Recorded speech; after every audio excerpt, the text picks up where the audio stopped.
बशीर बद्र कहते हैं, खुदा की उसके गले में अजीब कुदरत है, खुदा की उसके गले में अजीब कुदरत है, वो बोलता है तो एक रोशनी सी होती है। क्या बात क्या बात है। क्या बात है, बहुत खूब। ममता जी को हम सभी, खासकर मैं, देखने से पहले से जानते हैं, क्योंकि हम सब उन्हें सुनते आए हैं। मेरा पहला सवाल उनसे यही है कि ममता जी, अल्फाज या आवाज़, कौन सी ऐसी चीज़ है जो आपको ज़्यादा पसंद है? आपको रेडियो सखी ममता बहुत करीब लगती है या लेखिका ममता अपने ज़्यादा करीब लगती है? जी, शुरुआत बड़ी मुश्किल सवाल से किया है। अल्फाज और आवाज़ दोनों से ही प्यार करना होता है, रेडियो सखी को भी और एक लेखिका को भी। जब लिखने बैठती हूँ तो जाहिर सी बात है कि उस समय आवाज़ को भूल जाती हूँ, और जब आवाज़ के लिए माइक्रोफोन के सामने होती हूँ तो अल्फाज को भूल जाती हूँ, उन अल्फाज को जो लेखिका में होती है। और प्यार दोनों से होता है, ये बड़ा मुश्किल होता है कि दोनों में तय कर पाना। जब मैं अपने दफ्तर में होती हूँ, माइक्रोफोन के सामने होती हूँ या कोई स्टेज पर प्रोग्राम कर रही होती हूँ तो जाहिर है उससे प्यार होता है और उस समय मैं रेडियो सखी बन जाती हूँ। और जब लिख रही होती हूँ तो पूरी तरह से खुद को लेखिका में ढाल देती हूँ, सब कुछ भूलकर अपने खो में चली जाती हूँ। कितना खूबसूरत जवाब। दूसरा सवाल, जाहिर सी बात है हम किरकिरी कथा संग्रह पर बात करने को यहाँ उपस्थित है। मैं दरअसल उसके बारे में एक सवाल करना चाहूँगा जो पढ़ते समय मेरे ध्यान में आया कि आप भी सुने कि जो कहानियाँ हैं उसके उन्वान कितने प्यारे हैं और कितने अच्छी तरह से सोच कर लिखे गए हैं। हथेली पर पिघलता चांद, तुझी भी वाट पाते, किरकिरी, मन का सिस्टम शट डाउन नहीं होता, अधजगी आंखों की गुफ्तगू, ये दाग दाग उजाला और स्कूबा डाइविंग। मेरा सवाल ये ममता जी कि इसमें से अगर मेरे पास मैंने अगर ये कहानियाँ लिखी होती तो मुझे सबसे बड़ी समस्या ये होती कि मैं अपनी किताब का नाम कौन सी कहानी से दूँ। ये समस्या क्या आपके साथ थी? और अगर तो इस सवाल को दूसरे तरह से अगर मैं कहूँ तो इस संकलन का नाम किरकिरी ही क्यों? बहुत ही दिलचस्प सवाल आपने किया है।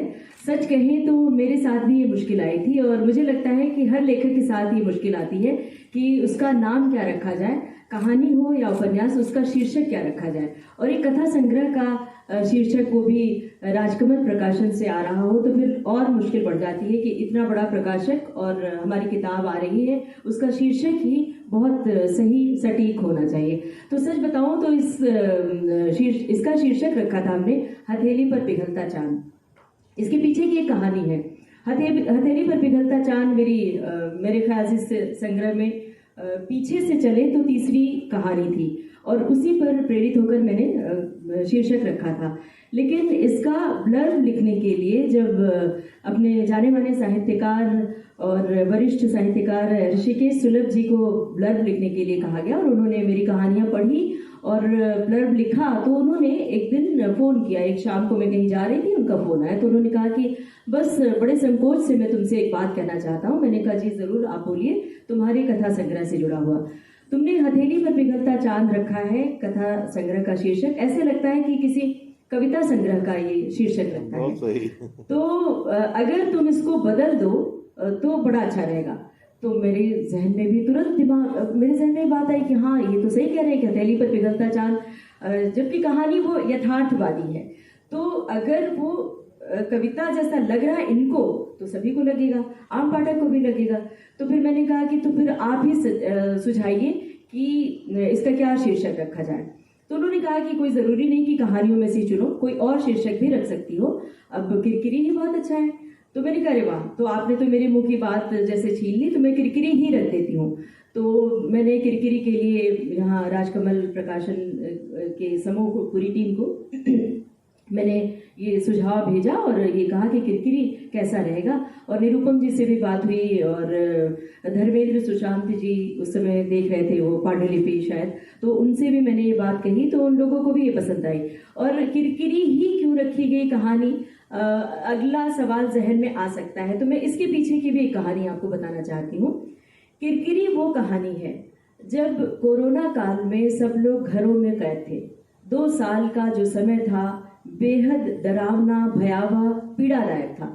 उस समय राजकमल प्रकाशन ने एक डिजिटल मैगजीन शुरू की थी और उस निरुपम जी कहीं होंगे तो उन्हें पता है, सत्यानंद निरुपम जी ने मैसेज किया मुझे कि एक कहानी चाहिए और कल चाहिए। वो भी यूनुस जी को मैसेज किया कि कल ममता से कही कि कहानी लिख के दे कल। तो इन्होंने मुझे कहा कि लिख के दे दो, तो मैंने कहा एक दिन में कहानी कैसे लिख सकती हूँ, वो भी उस हालात में जबकि हमें रोज दफ्तर जाना है, हम छुट्टी नहीं ले सकते हैं। और उस समय बिल्डिंग में इतने स्ट्रिक्टली रूल मुंबई में तो था कि कोई भी मेड नहीं आ सकती है, आपको बर्तन भी धोना है, कपड़े भी धोने हैं, खाना भी बनाना है, ऐसे हालात में प्लस ऑफिस की जिम्मेदारी वो सबसे पहली प्रायोरिटी है। तो मैंने कहा एक दिन में तो कोई कहानी हो ही नहीं सकती। मुझे तो लगता है कविता लिखना भी एक मुश्किल काम है, वो तो और बड़ा मुश्किल काम है, लेकिन कहानी तो नहीं हो सकती है। तो यूनुस जी ने मुझे थोड़ा सा मेरा हौसला बढ़ाया, एक दिन नहीं तो 2 दिन मांग लो, कोई एक दिन बोल रहा है तो 2-3 दिन का टाइम होगा। तो मैंने मैसेज किया उनको कि क्या आप 3 दिन का टाइम दे सकते हैं, तो उन्होंने कहा हाँ ठीक है 3 दिन में लिख के भेज दीजिए। तो जब 3 दिन का टाइम मिल गया, खड़े होने की जगह मिल गई, तो फिर मैंने बैठने की जगह ढूंढ ली। तो मैंने 4 दिन में वो कहानी लिखी। इस बीच जादू की भी बहुत अहम भूमिका रही, जादू ने भी बहुत सारी घरेलू जिम्मेदारियां निभाई। वो कहता था मम्मा आप खाना मत बनाओ, मैं बनाऊंगा, आप सिर्फ दफ्तर जाओ और कहानी लिखो। तो वो कहानी लिखी गई किरकिरी, और इसका शीर्षक भी सत्यानंद निरुपम ने दिया क्योंकि मैंने कोई शीर्षक और दिया था। तो इसका श्रेय निरुपम जी को जाता है। बहुत बढ़िया। अगला सवाल मेरा आपकी कहानियों से जो पढ़ते समय मैं समझ पाया, चाहे वो किरकिरी की स्मिता हो या हथेली पर पिघलता चांद के अल्ताफ वानी, दोनों ही लोग, मैंने कुछ एक और कहानियों में ये कहीं ना कहीं महसूस किया कि कार्यालयी राजनीति से बहुत प्रभावित है। ऐसा क्यों है? क्या यह सायास है, अनायास है, या फिर कुछ ऐसा है जो आप बताना या लिखना ही चाह रही थी और कहानियों के माध्यम से आपने कहा? जी सत्या जी, आप भी नौकरी पेशा वाले हैं, मैं भी नौकरी पेशा वाली हूँ। यहाँ पर बैठे बहुत सारे लोग हैं जो नौकरी पेशे से ताल्लुक़ रखते हैं, और मेरा ये कहना है कि जो आपने कार्यालयीन राजनीति या कुटिलता की बात है तो कहाँ नहीं है, समाज में है, घर में है, राजनीति कहाँ नहीं है? पूरा देश राजनीति से तो चल रहा है। तो हर जगह राजनीति हम आस पास देखते हैं, जो उसे महसूस करते हैं, और कई बार उस बड़े करीबी दोस्तों मित्रों को देखते हैं उस पीड़ा से गुजरते हुए। तो वो पात्र हमारे इर्द गिर्द हैं, तो उन पात्रों को मैंने अपने इर्द गिर्द ही पाया है, उठाया है, और वो जो पीड़ा होती है वो मैंने महसूस किया है। और उसमें जो जिस कहानी का किरकिरी में ही 2 पात्र हैं, एक मतलब बॉस है और उसकी सबॉर्डिनेट है, दोनों की तसल है, और इसमें जो बॉस है सबॉर्डिनेट के टैलेंट को बर्दाश्त नहीं कर सकती। और ये कहने की बात है, लेकिन अक्सर हमने देखा है कि घरों में मैंने जो महसूस किया है कि महिलाएं ही कई बार महिलाओं की दुश्मन बन जाती हैं, वो चाहे सास बहू हो, कई बार माँ बेटी को भी हमने झगड़ते देखा है। तो जब 2 महिला बॉस होती है तो मुझे लगता है टसल ज़्यादा होते हैं, उनके विचारों के मुठभेड़ ज़्यादा होते हैं। तो ये विचारों की मुठभेड़ की कहानी है, और जो बॉस है वो निश्चित रूप से अपना झंडा हमेशा ऊंचा रखना चाहती है। तो कुछ इसी तरह की कहानी वो हमारे इर्द गिर्द है। आप भी बहुत सारे लोगों को देखा होगा, महसूस किया होगा।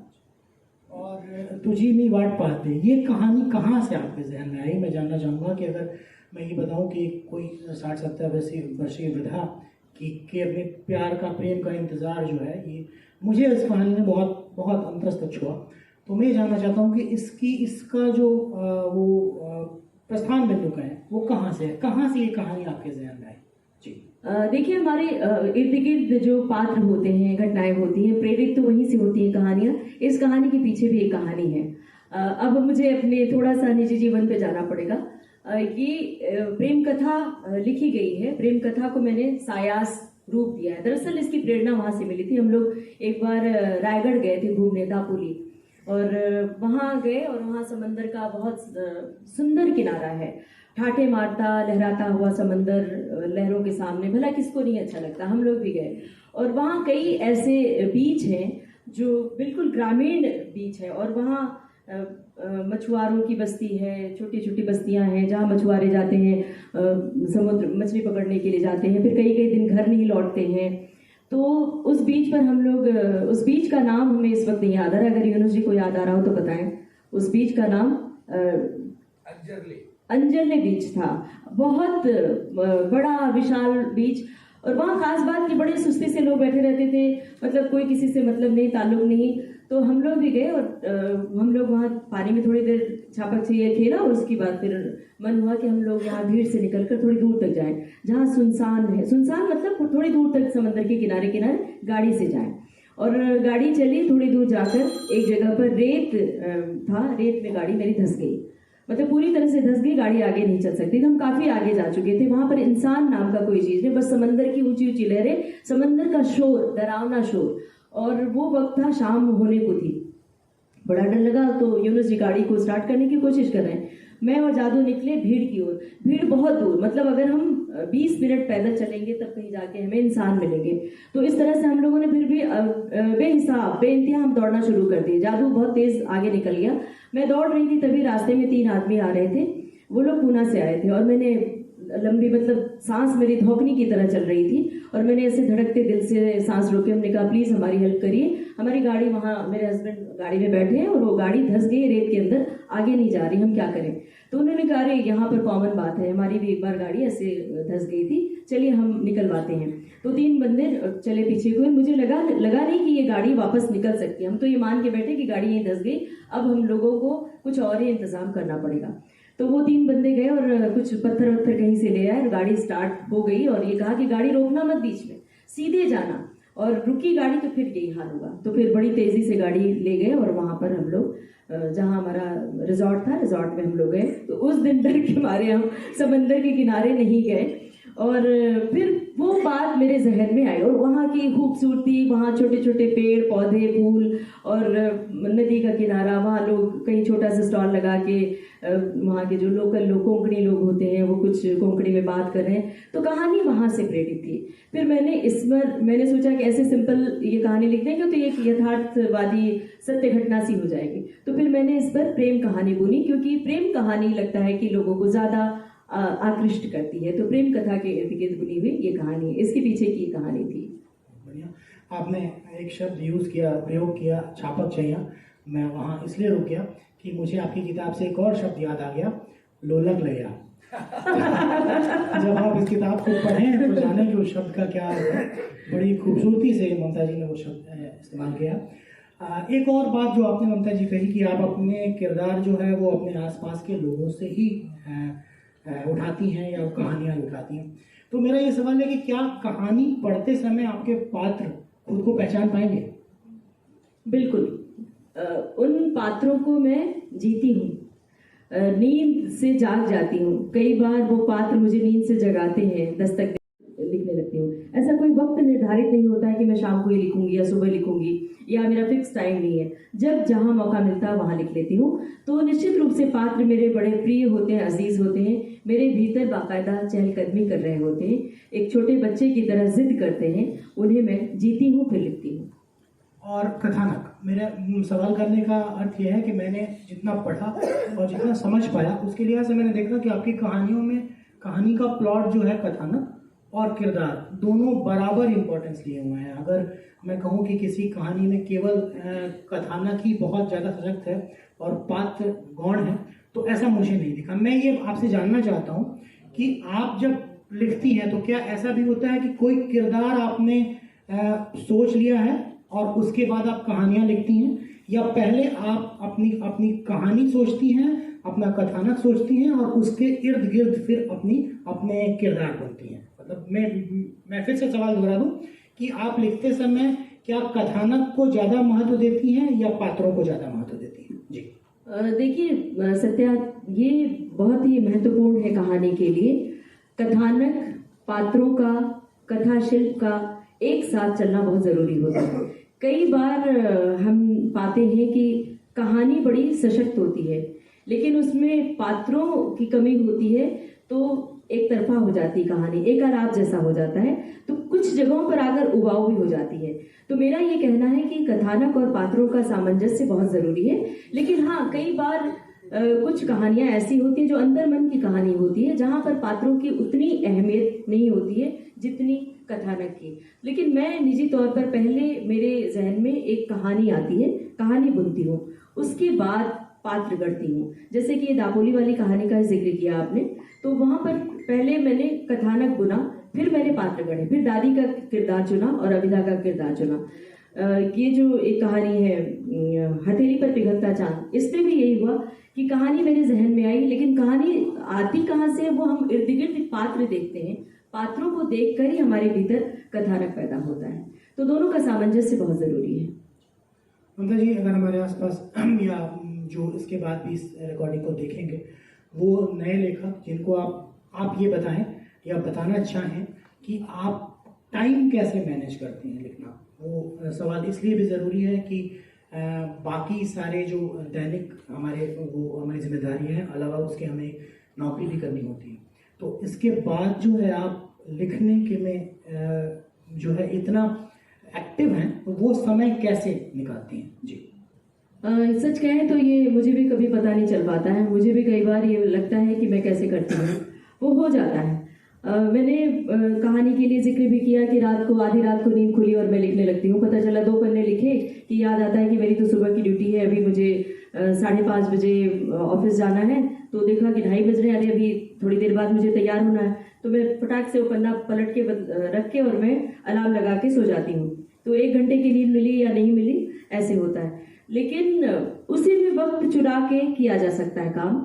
ऑफिस, घरेलू जिम्मेदारी, थोड़ी, ये हर स्त्री के लिए मुश्किल होता है, हर लेखिका के लिए ये मुश्किल आती है कि वो कैसे लिखे, कैसे मैनेज करे। और घर को, दफ्तर को एक साथ मैनेज करना बहुत मुश्किल होता है। तो मेरे साथ भी कई बार मुश्किलें आई कि जादू जब छोटा था, तो जब कई बार ऑन डिमांड कहानी लिखी जा रही थी, तो जब छोटा था, अब तो समझदार हो गया है, वो कहता है कि मम्मा आप लिखो, मैं अपना देख लूंगा। लेकिन जब छोटा था तो ठीक उसी वक्त जैसे लिखने बैठी, ठीक उसी समय उसका रोना शुरू होता था, ठीक उसी समय अपनी कोई डिमांड लेके करता था, मुझे यही चाहिए, मुझे अभी यही खाना है। तो मुश्किल होती है कि वो पन्ना फिर वहीं रखा रह जाता था, 10-15 दिन बाद, 1 महीने बाद उस कहानी पर लौटते थे। तो ये मुश्किल मेरे लिए आई। लेकिन हाँ, ऐसे ही चलते चलते जब मैं गाड़ी में जा रही होती हूँ, पैदल चल रही होती हूँ, या फिर मैं कोई म्यूजिक सुन रही होती हूँ, खाना बनाते वक्त, प्लॉट मेरे जहन में चलते रहते हैं और उस प्लॉट को जब भी मौका मिलता है तो मैं लिखती हूँ। और हाँ, अब तो टेक्नोलॉजी एडवांस, वादियाँ, हरियाली, वो सब छोड़कर आता है और एक तो शहर, पूरी प्राकृतिक परिवेश पूरा बदल जाता है, पूरा परिदृश्य बदल गया है, कल्चर बदल गया, संस्कृति बदल गई है। उसमें वो कैसा भी बर्ताव करता है, लोग हमेशा उसको शक की निगाहों से देखते हैं, क्योंकि वो कश्मीर से आया है। कश्मीर से आया हुआ वो सोचता है कि नॉर्मल इंसान रहे, लेकिन शुरू में वो रहता है, पर उस पर इतने आक्षेप लगाए जाते हैं, उसको इतने शक के नजरिए से देखा जाता है, तो उसकी पीड़ा कहीं न कहीं बढ़ती जाती है। लेकिन एक सीमा तक मुझे ये ध्यान रखना था कि कहीं उसकी पीड़ा इतनी ज्यादा ना बढ़ जाए कि लोग फिर ये इल्जाम लगाने लगे कि यहाँ कहाँ होता है ऐसा, जबकि होता है हमारे आसपास। तो वो अपने उन दिनों को याद करता है जब उसकी माँ और एक हिंदू परिवार होता है, पंडित अंकल और उनके परिवार के 2 लोग ईद मनाते हैं साथ में, दिवाली, होली मनाते हैं, ये पूरा जिक्र है उसमें। उसके बावजूद एक महिला है, वो खाना खा रहा है, तो वो आके टिफिन में झांकती है कि तुम नॉनवेज नहीं खाते, नॉनवेज नहीं लाए हो? वो कहता है कि नहीं खाता हूँ, लेकिन आज नहीं लाया हो। तो उसको यकीन नहीं होता है कि नॉनवेज नहीं खा रहा है। वो झांक के देखती है कि, तो देखती है तो इसमें तो पूरी और खीर है। तो अरे, तुम्हारे यहाँ पूरी और खीर भी खाई जाती है क्या? तो ये जो तुम्हारे यहाँ इन लोगों में इस तरह की बातें होती हैं, तो वो उसको बहुत सालती है, तकलीफ देती है। फिर उसके बाद उसको सबसे बड़ा झटका तब लगता है, एक नाटक का वो रच रहा, नाटक करवा रहा है और पूरी मंडली उसने तैयार की है, और कहानी का अंत वहां पर होता है कि अचानक उसको जो उसका इंचार्ज होता है उससे छीन लिया जाता है। इंचार्ज किसी और को बना दिया जाता है कि आप नहीं जा सकते हैं, आपको नहीं करना है नाटक। तो ये सबसे बड़ा झटका उसके लिए होता है। उसकी पीड़ा का सागर अथाह सागर है, जहां पर वो समझ ही नहीं पाता है कि अब तक, मतलब फिर उसको याद आता है कि कप, चाय के कप के लिए बुलाया गया, जो उसके प्रिंसिपल ने बुलाया, तो उसका कप काले रंग का है और नॉर्मल कप में चाय पिलाई जा रही है जो सफेद है। तो सारी बातें उसके जहन में झंझनाती हैं। उसको मैंने काफी कंट्रोल करने की कोशिश की थी। जी दोस्तों, समय सेवा हमारी हो रही है, लेकिन मैं बिना टॉर्पीडो क्वेश्चंस के छोड़ूंगा नहीं ममता जी को। ममता जी, मेरे पास आपके लिए 5 सवाल हैं जिसके जवाब आपको केवल हाँ या ना में देने हैं, ठीक है? बहुत जी। पहला सवाल है, नहीं बहुत, अपना नाम गूगल करती हैं? नहीं। क्या किसी ऐसे साहित्यिक व्हाट्सएप ग्रुप का हिस्सा है जिससे निकल भागने को मन करता है? बहुत सारे। प्रकाशक जब किताब प्रकाशित करने में देरी करता है तो गुस्सा आता है? गुस्सा तो नहीं आता है, इंतजार करना पड़ता है। सोशल मीडिया गॉसिप करती हैं? नहीं। ऐसी किसी किताब की प्रशंसा की है जो आप लिखना नहीं चाहती थी? बहुत मुश्किल है। बहुत मुश्किल सवाल है। कई बार ऐसे मित्रों की किताबें आती हैं जो पढ़ने में नहीं अच्छी लगती, उबाऊ होती है, लेकिन उनके सामने ही कहना पड़ता है हाँ ठीक है किताब। आपके साथ भी हुआ होगा। बहुत शुक्रिया ममता जी, बहुत शुक्रिया आप सबों का, हम सबों ने ममता जी के साथ। और मैं कहना चाहूँगा कि आप सब किरकिरी एक दफ़ा पढ़ के देखिए, बहुत अच्छी कहानियाँ हैं, बहुत अच्छा कथा संकलन है।